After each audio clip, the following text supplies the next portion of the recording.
Judge shields corrupt cops until a black woman rises as a U.S. attorney and fights back. A gavel strikes, echoing across the packed courtroom. Spectators crane their necks, the tension thick in the air. At the center of it all, a poised black woman stands alone, her eyes blazing with righteous determination. The judge leans forward, lips twisted in a disdainful smirk, eager to discredit her. Everyone anticipates a swift humiliation.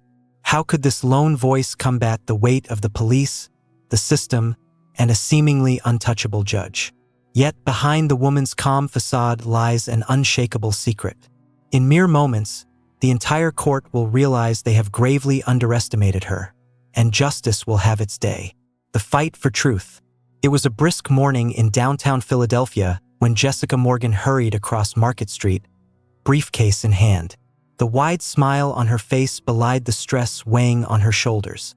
Today, she was scheduled to testify as a key witness in a police misconduct case, one that had rattled her community for months. A local reverend had asked Jessica, a recent Harvard law graduate, to help gather evidence and statements after a series of ominous events. An unjust traffic stop here, a brutal beating there, and mounting allegations against two Philadelphia police officers known on the streets as the Teflon Twins, Officers Brian Connolly and Sean Vaugh. Despite their checkered record of complaints, these officers always seemed to walk away unscathed. They patrolled one of Philadelphia's rougher neighborhoods, relying on intimidation, a tight network of powerful friends, and the unwavering support of a local judge rumored to be in their pocket, Judge Ethan Caldwell. Everyone in the community knew that Caldwell favored the police. From the bench of the Philadelphia City Courthouse, he had dismissed countless complaints, leaving families baffled and victims without recourse. Jessica's involvement began modestly. She started by collecting sworn affidavits from victims, transcribing heart-wrenching stories of intimidation and violence. Soon, she became the face of the cause, young, brilliant, and fearless in her pursuit of justice. She worked late nights at a cramped community center office, sifting through mountains of paperwork, video footage from cell phones, and any shred of evidence that might finally hold the Teflon Twins accountable. Now, she was on her way to a hearing before Judge Caldwell, a courtroom on edge. The atmosphere in the courthouse lobby felt different that day, tense and expectant.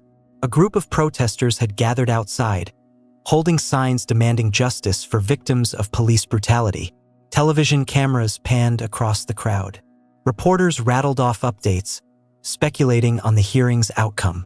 Some recognized Jessica as she passed. A few offered quick words of encouragement. "We're rooting for you, Miss Morgan."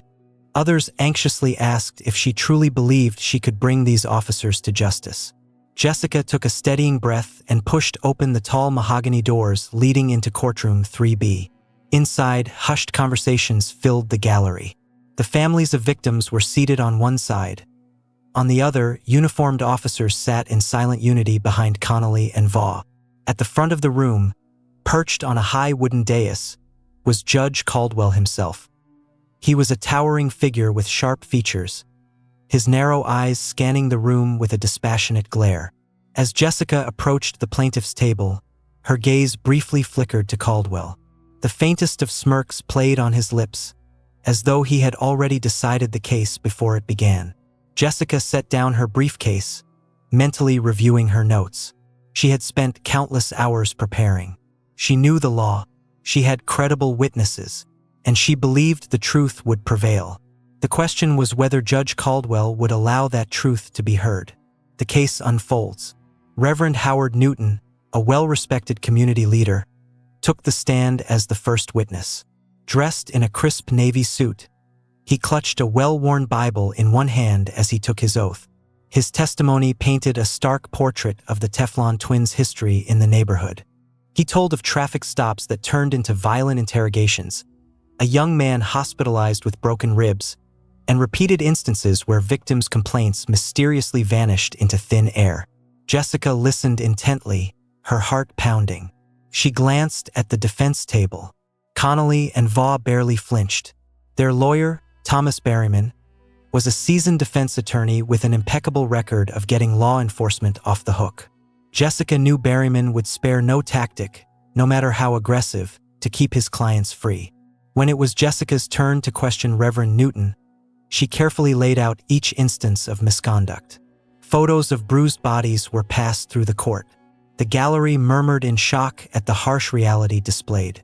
But Judge Caldwell seemed utterly unimpressed. He regularly interrupted Jessica with pointed questions. "Are we certain this injury occurred during an interaction with the officers? Did you personally witness the entire event?" Over and over, Caldwell's tone suggested skepticism. The Reverend answered calmly, but frustration darkened Jessica's features. Each time she gained momentum, Caldwell stepped in, redirecting or belittling the gravity of the evidence. Finally, the time came to present video footage. A shaky cell phone recording captured officers Connolly and Vaugh dragging a handcuffed teenager across the concrete. His face was battered, his desperate pleas for mercy ignored. There was no disputing it. The moment of truth. Gasps rippled through the gallery. Families of victims clutched one another, watching the horrific scene play out. The courtroom buzzed with whispered outrage. For the first time, even the jurors' expressions shifted from neutrality to unease. But Caldwell merely sighed before turning to Berryman, who immediately rose. "Objection, Your Honor," Berryman said smoothly. "This video is inadmissible. Its authenticity cannot be verified." Jessica's stomach twisted.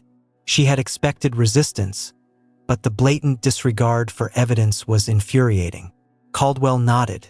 "I'm inclined to agree, Miss Morgan, unless you have proof this video wasn't doctored." Jessica took a deep breath, steadying her voice.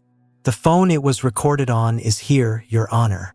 It was submitted into evidence along with the full, unedited file. Metadata confirms it hasn't been tampered with." Caldwell leaned back, fingers steepled over his chest, considering his options. Finally, he waved a dismissive hand. "I'll allow it, but this better not be a waste of time." Relief flooded through Jessica as the screen flickered to life. The Teflon twins had gotten away with their abuses for too long. But now, for the first time, the world was watching, and they would not look away. A gavel struck, echoing across the packed courtroom. Spectators craned their necks, tension thick in the air. At the center of it all, Jessica Morgan stood, remote control in hand, eyes locked on the judge. "Your Honor, the following video clearly shows Officer Connolly initiating excessive force. We can see the teen subdued and not resisting." The lights dimmed as the grainy clip flickered on a large screen. Murmurs rippled through the audience. A few people gasped. Even the officer's supporters looked uneasy. Connolly shifted in his seat, jaw clenched. But as soon as the video ended, Berryman sprang to his feet. "Objection! This clip lacks authenticity. There's no direct evidence tying the date and time to these officers. For all we know, this could be doctored or taken out of context." Jessica had anticipated this move. She offered a timestamp verification and a digital chain of custody form. Before she could hand it over, Judge Caldwell cut in. "Miss Morgan, I'm not convinced this footage meets the necessary standards of credibility. I'll reserve my ruling on its admissibility until you provide further corroboration." His voice reverberated with finality. Jessica's face burned. She had the documentation, but Caldwell's uninterested gaze told her he wasn't looking for the truth. A pang of dread settled in her stomach, as though she were fighting a current too powerful to swim against. But she refused to lose composure. There were more witnesses, more evidence, and if the judge wanted corroboration, she would deliver it. The case unfolds. In the hallway during a short recess, Jessica huddled with Reverend Newton and other potential witnesses.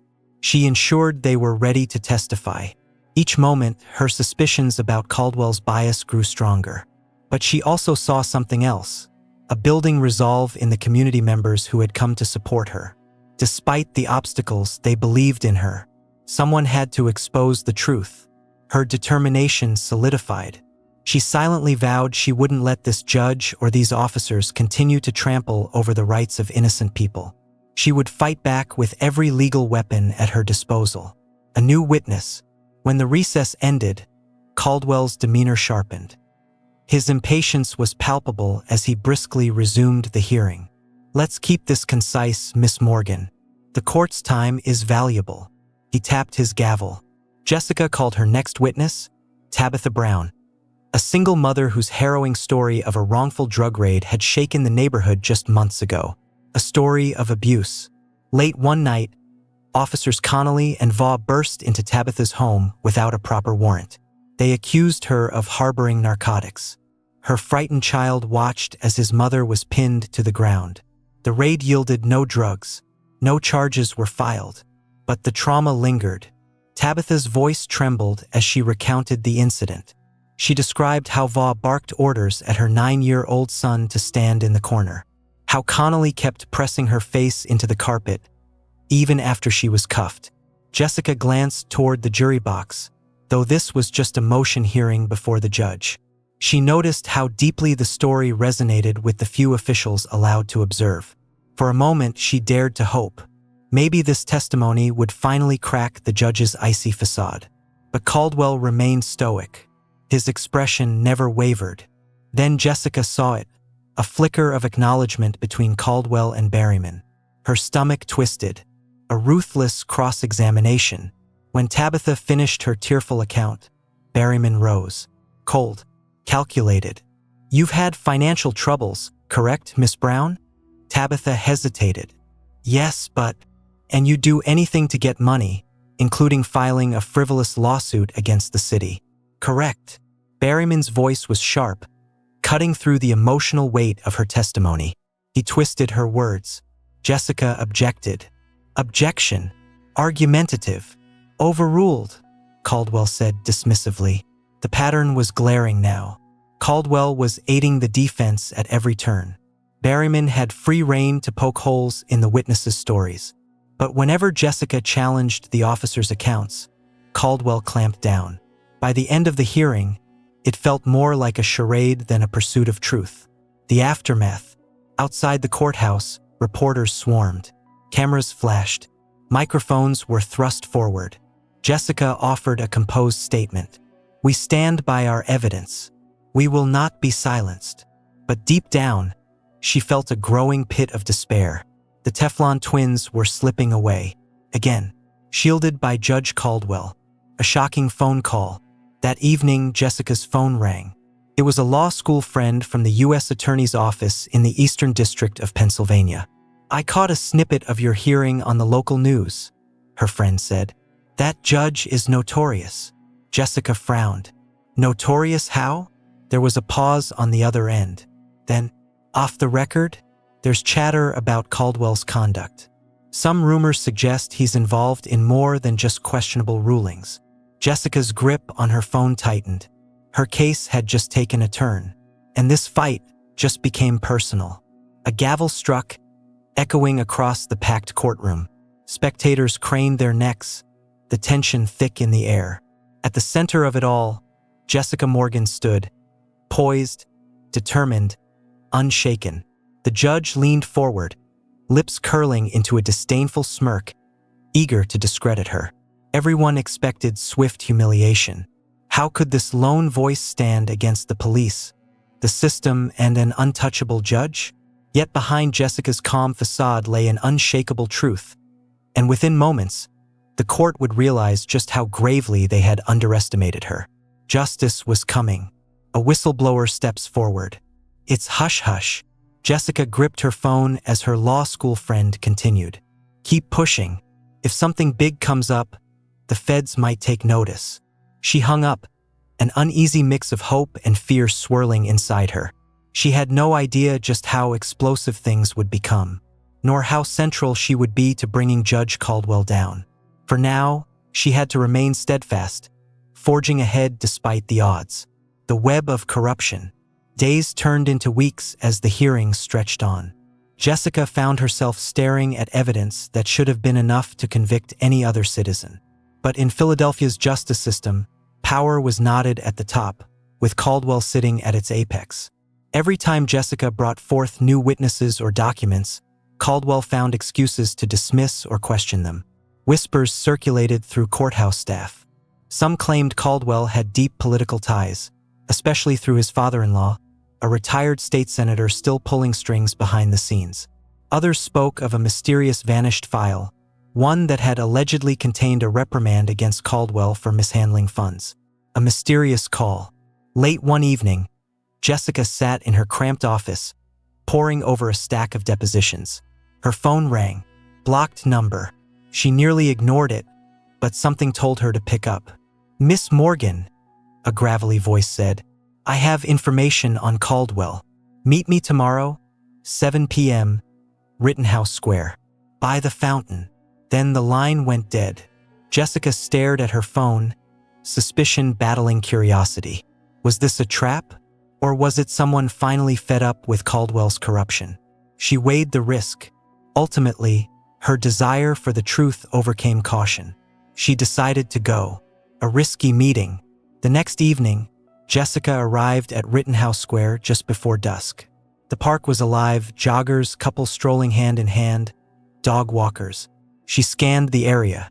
Near the ornate fountain, she found a bench and sat. Minutes ticked by. Finally, a tall figure in a trench coat approached. His baseball cap was pulled low, face half hidden. Without sitting, he spoke. "I was a paralegal at Caldwell's old firm. Years back, I handled some of his financial paperwork." Jessica's pulse quickened. He accepted donations from the Fraternal Order of Police. A lot of money, and not all of it was accounted for. If Caldwell had been illegally accepting police union money, this could be the key to exposing his bias. "Why come forward now?" she asked. The man hesitated. "Let's just say I've grown a conscience. I can't watch him manipulate justice any longer. He's done enough damage." Jessica narrowed her eyes. "Do you have proof?" He nodded. "People in my office suspect he's also tied up in racketeering, pressuring businesses, extorting money. But that's all rumor. Except for this." He handed her a small flash drive. "Everything's on here. Keep it safe. If you need more, I'll find you." Then he melted into the crowd. Jessica clutched the flash drive, fully aware of the risk. If Caldwell found out she had this information, there was no telling what might happen. But she had to act. Caldwell strikes back. The next morning, Jessica's phone exploded with notifications. Texts, missed calls, social media messages. Something big had happened. Flipping through the headlines, her stomach dropped. Activist lawyer Jessica Morgan under investigation for evidence tampering. Her breath caught. Evidence tampering? She had never done anything remotely like that. Heart pounding, she skimmed the article. It cited anonymous sources within the courthouse, claiming Jessica had falsified witness statements and doctored video footage to frame honorable officers. The piece was a sham, but it was sensational enough to destroy her credibility. Her phone rang. Reverend Newton's voice crackled with alarm. "Jessica, the press is hounding me. They're saying we faked everything. This is a smear campaign, and they're not stopping with you. Some are hinting that our entire community group is fraudulent. What do we do?" Jessica's pulse hammered. She forced herself to speak calmly. "We hold a press conference. We deny these allegations and stand firm. This is classic retaliation." But she knew the truth. Public trust was fragile. Even those who had seen the videos, depositions, and first-hand testimonies might start to doubt. If Caldwell and the Teflon twins kept fueling this lie, it could ruin everything. A fight for the truth. Later that day, Jessica stood at a small podium outside the community center. Cameras flashed. Microphones were thrust toward her. She took a breath. "These allegations are baseless," Jessica declared. "I have never tampered with any evidence. Our witnesses are real. Their stories are genuine. We have the facts on our side, and we will not be intimidated by cheap tactics." Supporters cheered, but the questions that followed were sharp. "What about the leaked memo indicating you coached witnesses? Do you deny urging them to exaggerate injuries?" The onslaught wore her down. She remained composed before the cameras. But when she finally returned to her office, exhaustion crashed over her. Slumping into a chair, she stared at the flash drive. It was time to build a case against Caldwell. But just as she reached for her laptop, her phone buzzed again. Unknown number. A text. "Need to talk." Meet me at the Painted Bride Art Center. 8 p.m. Important info on Caldwell. Jessica's grip tightened on her phone. Her fight for justice was far from over. Jessica was torn. She was desperate for answers, but the timing was suspicious. Could she trust this new tip? Or was it another setup designed to discredit or even harm her? She knew these clandestine meetings were risky, but time was slipping away. Caldwell was ramping up his attacks. She had to stay one step ahead. Grabbing her laptop and flash drive, she left a quick note on her desk for any colleagues who might wonder where she'd gone, then headed out. She reminded herself that caution was paramount, but adrenaline rushed through her. She could feel it. This might be the turning point in the entire ordeal. A new ally. The Painted Bride Art Center was quiet that night. A few staff members put away folding chairs from an earlier event. Jessica slipped inside, scanning the dimly lit lobby. Near a mural, a man stood, hands in his pockets, head lowered. She approached cautiously. "You're here about Caldwell?" she murmured, her heart thumping. The man lifted his head. His haunted expression made her pulse quicken. "I'm Detective Marcus, or Internal Affairs." His voice was low, tense. "I've been investigating Caldwell for months, but I kept hitting dead ends. Looks like we share a common enemy." Jessica's grip tightened on her briefcase. "Internal Affairs? So you know about his ties to the Teflon twins?" Or nodded grimly. "Ido. They've been funneling money, laundering bribes. Caldwell's got a hand in everything. I've tried to blow the whistle, but every time I file a report, it disappears. High-ranking officers are covering his tracks." He reached into his coat pocket, pulling out a slim folder. "I have proof of off-the-book surveillance. Connolly and Vaughn have been bugging phone lines, following people, especially you. They're looking for dirt or a way to frame you. Watch your back." A chill rippled down Jessica's spine. So that smear campaign in the press might just be the beginning. Or gave a grim nod. "It's how they operate. Discredit anyone who speaks up. They even tried to dig up dirt on me. Threatened to leak personal photos." He extended the folder. Inside were photographs of Caldwell meeting with the Teflon twins in a private booth at a high-end steakhouse. Phone records showed calls between Caldwell's chambers and the officers' personal numbers. "This is enough circumstantial evidence to start an inquiry," Orr continued. "But not enough for a conviction. We need a smoking gun, financial records, or an eyewitness to a bribe." Jessica's mind flashed to the flash drive. "I might have what we need. Financial statements showing suspicious donations from the Fraternal Order of Police. Possibly more. I just haven't had time to go through it all." Relief flashed across Orr's face. "Then let's go somewhere safe and dig into it. My office is compromised, and your community center is too obvious a target." A break in the case. They ended up at a late-night cafe, settling into a corner table away from prying eyes. Jessica opened her laptop, inserted the flash drive, and a password prompt popped up. She frowned. "It's encrypted. I'll need a few attempts to crack this, or maybe specialized software." Or rubbed his temples, exhaustion creeping into his voice. "We don't have much time. Caldwell probably already knows we've met. I'd bet he's got your phone tapped." They scanned through the unencrypted files. A series of bank statements appeared, linked to a suspicious account labeled CRLDD Trust. Each month, large deposits flowed in from various sources, including one marked FOP Fund #775, tens of thousands of dollars. Jessica's suspicions hardened into certainty. Caldwell wasn't just protecting the Teflon twins. He was on the take. As the hours ticked by, the cafe's lights dimmed, a signal that closing time was near. Jessica downloaded everything, securing it on a private server. They parted ways with a plan: gather more evidence, protect their sources, and when the moment was right, expose Caldwell. Jessica felt a flicker of hope. Even amid the danger, she finally had allies. The next battle. The next day, court began like any other. Jessica, exhausted from her late-night digging, took her seat at the plaintiff's table. Judge Caldwell loomed from the bench, his voice dripping with condescension.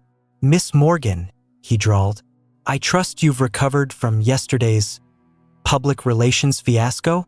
Or do you intend to waste this court's time with more questionable evidence? A hush fell over the courtroom. The tension was electric. Jessica's jaw tightened, but she kept her voice steady. Your Honor, my only intention is to present the facts, as is my duty. Over the next hour, she called 2 more witnesses to the stand. Both testified about harassment and violence at the hands of the Teflon twins. But once again, Caldwell systematically belittled their testimony, seizing on the smallest inconsistency. You said this happened at 10 p.m., but your statement says 10:15 p.m. Which is it? Jessica gritted her teeth. His line of questioning wasn't about clarity. It was about confusion, about undermining the truth. She could feel it. The moment to strike was coming. She just had to hold her ground. The walls began to close in. She sensed the frustration of the community members, the same old dance. A corrupt judge protecting his own. Yet Jessica remained calm. She knew a new chapter was about to unfold. One Caldwell wouldn't see coming. The federal intervention. Midway through the proceedings, the gallery doors swung open. 2 stern-looking officials entered. One wore a crisp navy suit and tie, the signature look of the Federal Bureau of Investigation. The other carried a briefcase emblazoned with the seal of the U.S. Department of Justice. A ripple of whispers surged through the crowd. Judge Caldwell's eyes narrowed in irritation. We're in session here. May I ask the purpose of this interruption? The man from the DOJ stepped forward. Your Honor, I am Assistant U.S. Attorney Jonathan Pierce. We have reason to believe a significant miscarriage of justice has taken place in this courtroom. We request a brief recess to speak with you in chambers. The color drained from Caldwell's face, but he forced a smirk. This is highly irregular, he scoffed. I can't imagine what grounds the federal government has to intervene in a local matter. Pierce's calm but firm voice cut through the courtroom like a blade. On the grounds of an ongoing federal investigation into judicial corruption, Your Honor. The courtroom fell silent. Gasps echoed from the gallery. Jessica let out a quiet, steady breath. The cavalry had arrived. Even she was stunned. She hadn't expected the feds to make such a bold move in open court. Caldwell's forced composure cracked. For just a moment, panic flickering behind his eyes. Very well, he growled, slamming his gavel. Court is in recess for 15 minutes. He stormed out, his robes billowing behind him, followed by the federal officials. The shift in power. As soon as the chamber's door closed, the courtroom erupted in murmurs. Reporters typed furiously, their fingers flying across keyboards. Jessica sat still, her pulse hammering. Not with fear, but exhilaration. This was it.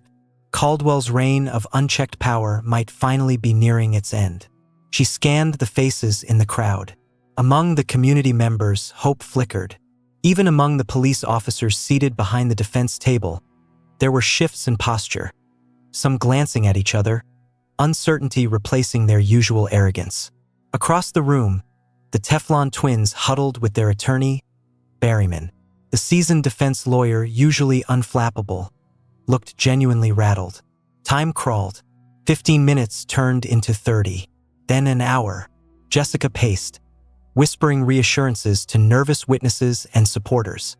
Stay calm. Whatever happens, we stand firm. A reckoning in the making. Finally, the chamber doors swung open. Caldwell emerged first, his face flushed. Behind him, Pierce and the FBI agent followed, their expressions measured and unreadable. Forcing a tone of strained composure, Caldwell cleared his throat and addressed the court. I have spoken with representatives from the Department of Justice. They have requested additional documentation regarding these proceedings. For now, this hearing is suspended. All parties must remain available for further questioning. The room erupted. Jessica gathered her paperwork, adrenaline still rushing through her veins. As she made her way toward the exit, Pierce caught up to her. Miss Morgan, he said, his tone professional yet cordial. I've heard good things about your investigative efforts. I'd like to speak with you privately as soon as possible. They moved to a quiet hallway where they were joined by the FBI agent, whose nameplate read Special Agent Camille Lawson. Pierce got straight to the point. "We've had Caldwell on our radar for a while, but we needed concrete evidence. Financial records, collusion with officers, anything to prove systemic corruption."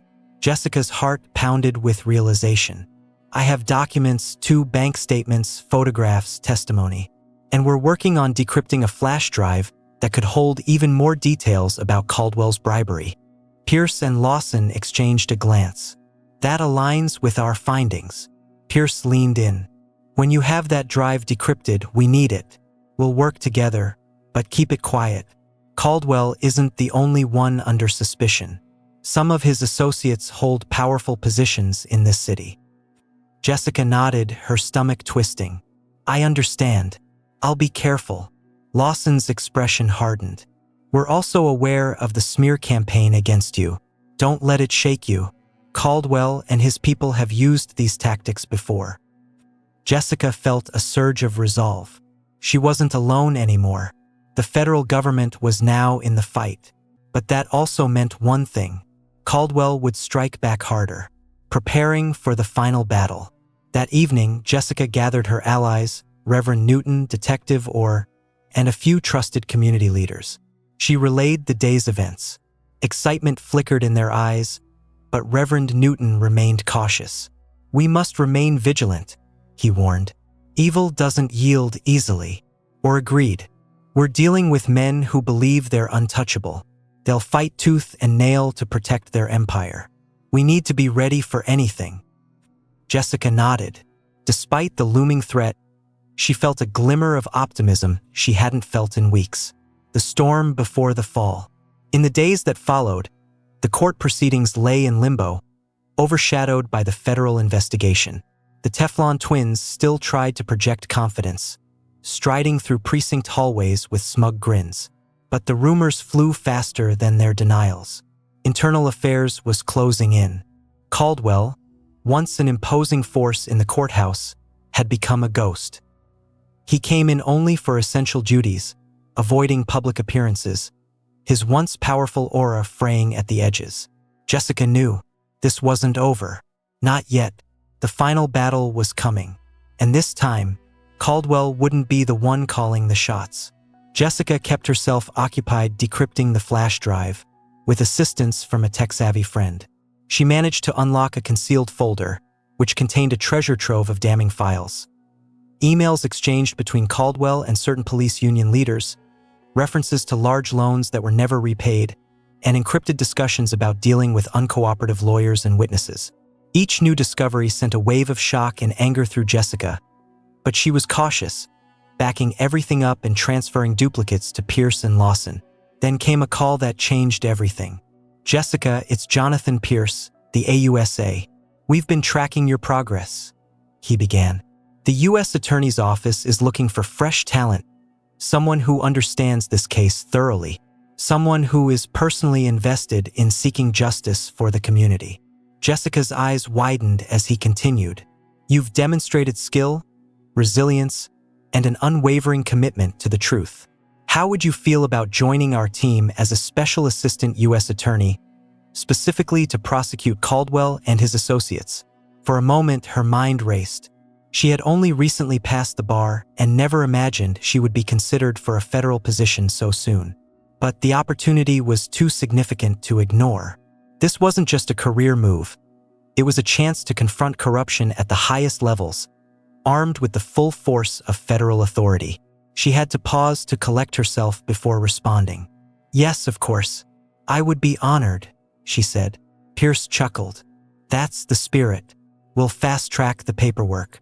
Keep this quiet until it's official. Caldwell's watchers are everywhere." Days later, it was official. Jessica Morgan was sworn in as a special assistant U.S. attorney. The ceremony was private, attended only by a handful of DOJ officials, including Pierce and Lawson. Jessica felt goosebumps as she raised her right hand and recited the oath to uphold the Constitution. She thought of all the victims who had been silenced in Caldwell's courtroom, swearing she would not fail them. Meanwhile, word leaked that a young black attorney was about to lead the federal case against Caldwell, someone who had once been ridiculed and humiliated in his courtroom. Whispers of karmic justice spread throughout the legal community. The press speculated wildly, Judge Caldwell in the hot seat. Will his past cases be overturned? For every supporter Caldwell had, there were now a dozen critics publicly calling for his resignation. Yet the judge showed no sign of backing down, continuing to rule on minor cases and ignoring demands for him to step aside. Behind the scenes, his legal team scrambled to prepare a counter-narrative of innocence, insisting he was the victim of a political witch hunt, and that Jessica was biased due to her prior activism. For her part, Jessica remained focused. She spent long hours at the U.S. Attorney's office, sifting through mountains of evidence, drafting motions, and refining strategies with her new colleagues. Each evening, she locked her door and requested an escort home. Caldwell's goons could still be a danger. The Teflon twins had vanished from public view, rumored to be on administrative leave pending further investigation. She suspected they were cornered, desperate, and possibly more dangerous than ever. In the quiet of the night, she would lie awake, reflecting on how much had changed. She was no longer the overworked community lawyer fighting an uphill battle alone. She was now a newly minted federal prosecutor, armed with irrefutable evidence. The stage was set for a clash that would shake Philadelphia's justice system to its core. The hearing for Caldwell's preliminary injunction took place in a federal courtroom, a setting far more imposing than Caldwell's old domain. Rows of gleaming benches faced an imposing dais. The presiding federal judge was known for his fairness and intolerance for theatrics. Cameras lined the hallway as reporters jostled for positions, and crowds gathered outside, holding signs reading "Justice for our community" and "Caldwell must pay." Jessica arrived early, flanked by Pierce and Lawson, dressed in a sharp black suit. She felt nerves flutter in her stomach, but also a steely determination.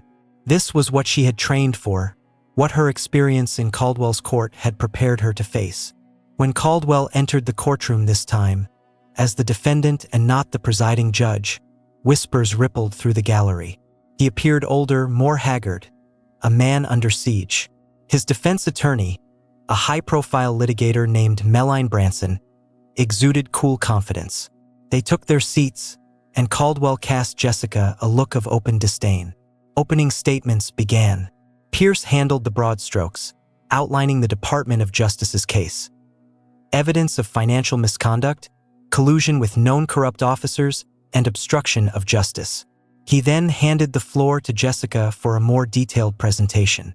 She took a moment to steady herself, then stepped forward. "Your Honor, for years, Judge Ethan Caldwell has abused his position of authority to shield police officers who commit brutality and to accumulate illicit funds from special interest groups. We will prove beyond a shadow of a doubt that his courtroom was never about justice. It was about profit and power." She methodically laid out the evidence. Bank statements, emails, the newly decrypted flash drives, and incriminating details. Screens displayed charts illustrating Caldwell's unexplained wealth, suspicious transactions from police union accounts, and hush money paid to silence potential whistleblowers. Each new slide prompted low gasps from the audience. Branson tried to poke holes in the evidence, claiming some documents might have been forged or taken out of context. She also pressed Jessica on her previous activism, insinuating that Jessica held a personal vendetta against Caldwell and might be using her newfound authority to settle a score. Jessica calmly responded, "My personal history with the defendant is precisely why I took this case. I know how his corruption manifests in the real world, harming innocent citizens. The facts stand on their own." Spectators were riveted. This trial had all the drama of a high-stakes scandal, a rising star prosecutor facing off against a once untouchable judge. The Teflon twins even made an appearance in the gallery, shooting dark looks at Jessica. She felt the weight of their hatred, but also the surge of communal support. By the second day of hearings, even more damning testimony emerged. Detective Oyer took the stand, recounting how Caldwell and the Teflon twins had conspired to conceal or destroy evidence in police brutality cases. His detailed descriptions of intimidation tactics stunned the courtroom. Yet the most devastating blow came from an unexpected source. Caldwell's former law clerk, who who admitted under oath that she had witnessed sealed case files being tampered with, rulings pre-written by police union lawyers, and checks that never went through official channels. By the time Jessica finished cross-examining her, the prosecution's case was airtight. Caldwell's supporters could no longer claim this was all fabricated. Every piece fit into a chilling puzzle of systemic corruption. The judge on the bench announced a brief recess before delivering rulings on key motions. As Jessica returned to her seat, she caught Caldwell glaring at her with both fury and fear. For the first time, she sensed that he truly believed he might lose it all. The final day of the hearing arrived. Spectators packed the gallery, filling the walls. When the benches ran out of space, even the balcony was crowded with onlookers. Community members, law students, curious citizens, all eager to witness this historic moment.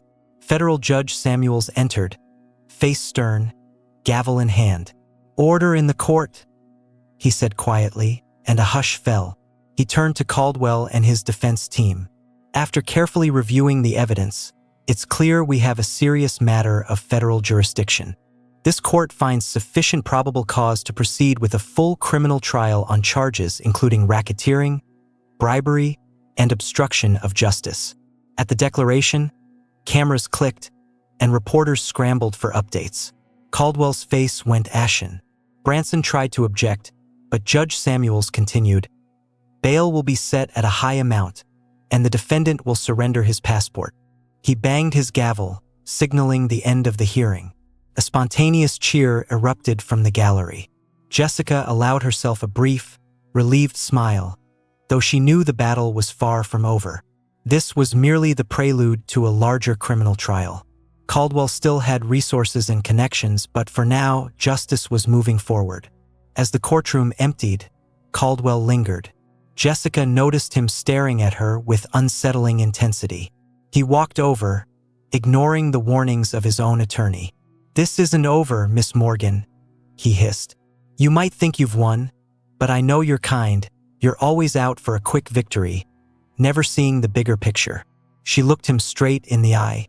"The bigger picture is justice for the people you've harmed, a concept you clearly don't understand." He sneered and turned away, but not before whispering, "You'll regret ever stepping foot in my courtroom." His words unsettled her, but as she stepped outside, the sight of chanting supporters lifted her spirits. Reporters clamored for quotes, and she gave a measured statement. "This is a step forward for justice in Philadelphia. We must remain vigilant. True equality under the law requires that even those in positions of power be held accountable." Over the next few weeks, Caldwell's criminal trial date was set, and a swirl of media speculation surrounded it. Jessica anticipated a prolonged legal battle, but something unexpected happened. One of Caldwell's closest associates cracked under pressure and decided to testify against him. This individual had records of clandestine meetings and messages Caldwell had sent, evidence so damning that it could guarantee a conviction. When Caldwell learned of the betrayal, he panicked and pleaded not to be detained pre-trial, citing health concerns, but the federal judge denied his request. Soon, the Teflon twins were named as co-conspirators in the expanded indictment and were arrested as well. The men who had long held power over the streets now found themselves on the other side of cold steel bars. For Jessica, each day felt surreal. The system that had once rejected her was now the very system she wielded to dismantle corruption. A hush fell over the city as people waited for the final outcome. In quiet corners of Philadelphia, whispers spread about how the once unstoppable Caldwell had finally been brought low by a determined black woman who refused to be silenced. Sunlight slanted through the towering windows of the United States District Court for the Eastern District of Pennsylvania, illuminating the polished wood floors and the rows of pew-like benches in the large federal courtroom. Outside, the October air was crisp, and autumn leaves swirled along the sidewalks where onlookers had gathered, some clutching handwritten signs that read, "Justice for our community," and "Corruption ends here." Inside, an electric tension hovered. This day would decide the fate of Judge Ethan Caldwell and the infamous Teflon twins. Jessica Morgan arrived early, flanked by her mentor, Assistant U.S. Attorney Jonathan Pierce, and Special Agent Camille Lawson from the FBI. Although her position as a newly minted special assistant U.S. attorney carried significant weight, Jessica still felt the flood of nervous energy low in her stomach. In just a few moments, she would face the same man who had once humiliated her in open court, now standing as a defendant, fighting for his own freedom. That role reversal felt as surreal as it was gratifying. The gallery was packed. Community members, law students, off-duty reporters, and curious citizens filled every seat and lined the walls, pushing for a better vantage point. A hush settled when Ethan Caldwell was led in. Gone was the imposing figure in black robes. Today, Caldwell wore a simple navy suit, his eyes rimmed with exhaustion. Behind him, officers Brian Connolly and Sean Vaughn, once so brash they were dubbed the Teflon Twins, shuffled forward with matching grimaces, hands clasped before them as if expecting handcuffs at any moment. The presiding judge, the Honorable Gerald Samuels, entered with a deliberate stride, dark robes cascading over his broad shoulders. The bailiff called for order, and silence descended upon the courtroom, as if everyone were holding their breath. All eyes shifted toward the jury box, where 12 solemn faces observed the scene. They had deliberated for 2 days, grappling with testimonies, documents, and evidence that painted a chilling portrait of judicial corruption. Jessica studied Caldwell's demeanor from her seat at the prosecution table. She could almost feel the desperation seeping from his guarded expression. Over the past weeks, she had watched him attempt every legal maneuver, every rhetorical flourish to defend himself, but the mountain of evidence was insurmountable. Secret bank ledgers, email trails, testimonies from multiple whistleblowers. In the end, Caldwell's carefully constructed facade had crumbled like a house of cards. The jurors rose and their foreperson, a middle-aged woman in a sharp gray blazer, delivered the verdict in a voice that cut through the air like a scalpel. We, the jury, find the defendant, Ethan Caldwell, guilty on all counts. A collective gasp swept through the room, and murmurs of relief and elation rippled through the gallery, though Judge Samuels quickly signaled for silence with a sharp rap of his gavel. Jessica's heart pounded so violently she could feel it in her ears. It had happened. The once untouchable judge was officially convicted. Caldwell stood there, seemingly frozen, his mouth slightly open as if to protest, but no words came.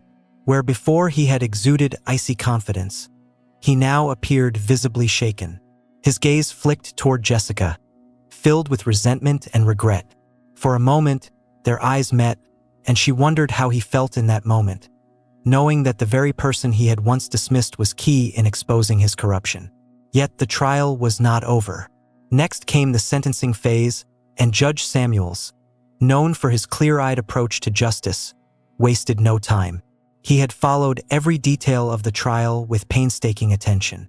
From the bench, his voice was calm but firm as he recounted the gravity of Caldwell's offenses. This courtroom has witnessed an egregious betrayal of public trust, Judge Samuels pronounced, his baritone echoing in the rafters. As a judicial officer, you wielded immense power over people's lives. That power was meant to uphold justice, protect the innocent, and punish the guilty. Instead, you used it to enrich yourself and perpetuate systemic abuse. Jessica watched Caldwell stiffen at the judge's words, anger flashing briefly across his face. But any illusions he might have had about leniency evaporated as Samuels continued. In light of the overwhelming evidence, bank statements, collusion with law enforcement officials, obstruction of justice in multiple cases, and the irreparable harm inflicted upon innocent victims, this court can only conclude that a severe sentence is warranted. With a resolute gaze, Judge Samuels turned to the Teflon Twins, who sat at their own counsel table. Officers Connolly and Vaughn had pleaded guilty to a range of federal charges, including conspiracy and civil rights violations, hoping for some measure of mercy. Their heads hung low. For your involvement, Officers Connolly and Vaughn, you were also found guilty, Samuels declared. You will serve significant prison terms. Let it be a message to every public servant that your badge does not place you above the law. Now the judge faced Caldwell again, pausing for effect. A palpable hush gripped the room. This court sentences you, Ethan Caldwell, to 20 years in federal prison. A collective exhale seemed to sweep through the spectators. A few people broke into muffled applause, which the bailiff promptly silenced. Others wept openly, victims of Caldwell's regime who had waited months or even years for this moment. Reverend Howard Newton, seated in the front row, bowed his head, tears staining his cheeks.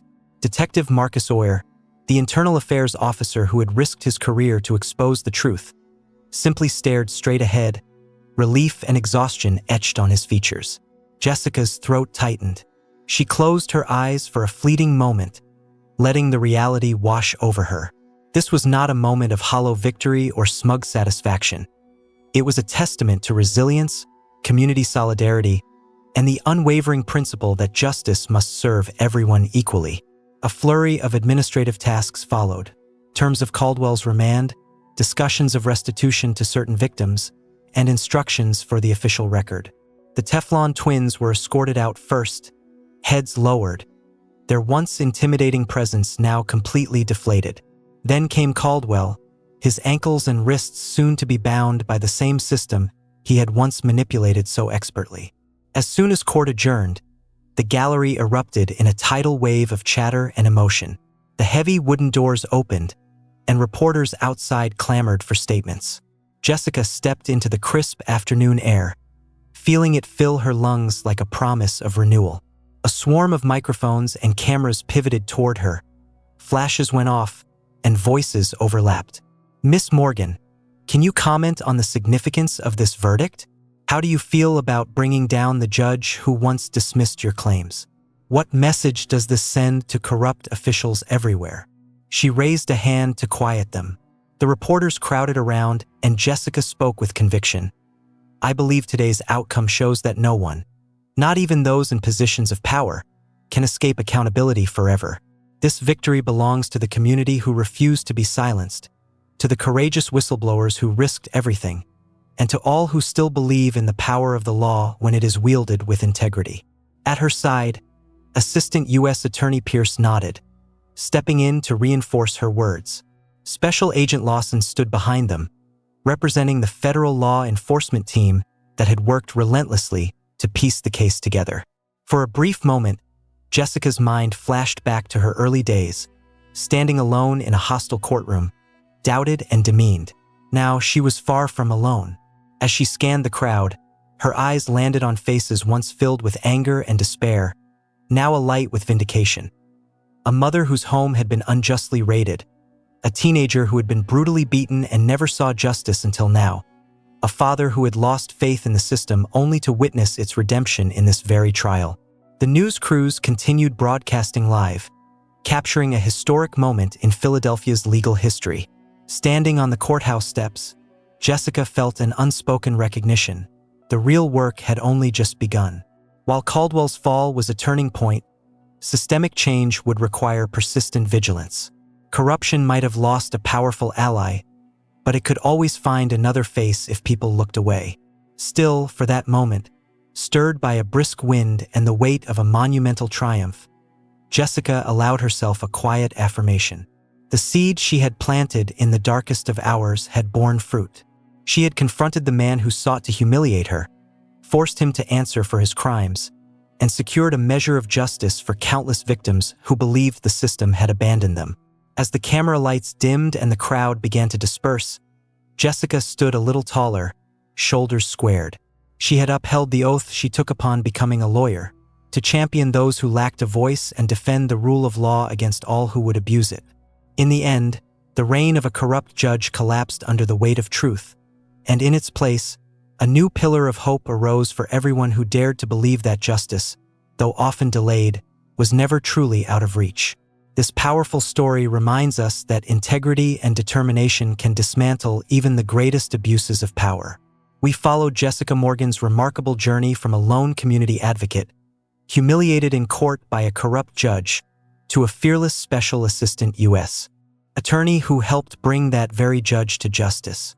With unbreakable resolve and a belief in the law, she exposed a system rigged against the vulnerable and proved that no one, not even a well-connected official, is beyond accountability. If Jessica's story moved you, inspired you, or opened your eyes to the possibility of real change, then join us in spreading this message. Like, share, and subscribe to this channel so we can continue to shine a spotlight on tales of courage, resilience, and truth. Together, we can champion justice and ensure that stories like Jessica's echo far beyond the walls of any courtroom.